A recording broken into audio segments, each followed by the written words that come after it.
നമ്മുടെ big boss Malayalam season 7 ലൈവിൽ ഇപ്പോൾ നടന്നത് നമ്മുടെ ടാസ്ക് കൊടുത്തിരിക്കുകയാണ്. അപ്പോൾ ടാസ്കിൻ്റെ ഓർഡർ അനുസരിച്ച് നമ്മുടെ അനിമോളും സാബുമാനും അതേപോലെ അനീഷേട്ടനുമായിരുന്നു ഫസ്റ്റ് കളിക്കേണ്ടത്. അവർ 3 പേരും ആ തളിക കറക്കി എടുത്തിട്ട് അപ്പുറത്തെ ഓപ്പോസിറ്റുള്ള ആ സ്റ്റാൻഡിൽ കൊണ്ടുവച്ചിട്ട് പസിൽ ചെയ്യണം എന്നായിരുന്നു ടാസ്ക്.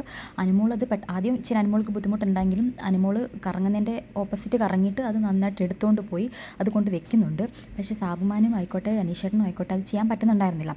അനീഷേട്ടൻ പിടിച്ച സമയത്ത് അത് മൊത്തത്തിൽ ഇങ്ങനെ ഇളകി പോകുന്നു. അത് സ്റ്റാൻഡിൻ്റെ അടിയിലുള്ള തട്ടും കൊണ്ട് ഇളകി പോകുന്നു. അതായത് ബിഗ് ബോസ് അത്രയും പൊട്ടൊരു പ്രോപ്പർട്ടിയാണ് കൊടുത്തിരിക്കുന്നത്.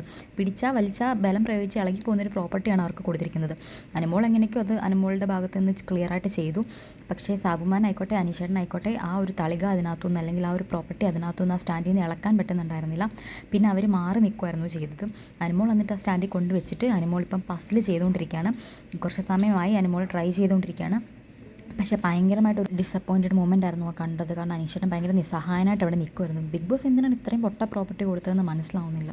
അനിമോൾ എന്തായാലും അവിടെ നിന്ന് അനിമോളുടെ മാക്സിമം എഫേർട്ട് എടുത്തിട്ട് അത് ചെയ്യാൻ ശ്രമിക്കുന്നുണ്ട്. പക്ഷേ അനീഷേട്ടനും സാമോനും ഭയങ്കര നിസ്സഹായ അവസ്ഥയിൽ അവിടെ നിൽക്കുകയാണ്. അങ്ങനെയാണ് ഇപ്പോൾ ലൈവിൽ നടന്നുകൊണ്ടിരിക്കുന്നത്. അനിമോൾ ഇപ്പോഴും സ്റ്റിൽ അത് പൂർത്തീകരിച്ചുകൊണ്ടിരിക്കുന്നതേ ഉള്ളൂ. ബസ്സിൽ അനിമോൾ കുറച്ച് ടൈം എടുക്കുന്നുണ്ട്. അപ്പം മൊത്തത്തിൽ ഓവറോൾ ഏറ്റവും കുറഞ്ഞ സമയത്തിനുള്ളിൽ ഇത് ചെയ്യുന്നവരായിരിക്കും ഇത് ഫസ്റ്റ്. എന്തായാലും ഫസ്റ്റ് റൗണ്ടിൽ അത് ചെയ്യാൻ സാധിച്ചത് ഇപ്പോൾ അനിമോൾക്കാണ്.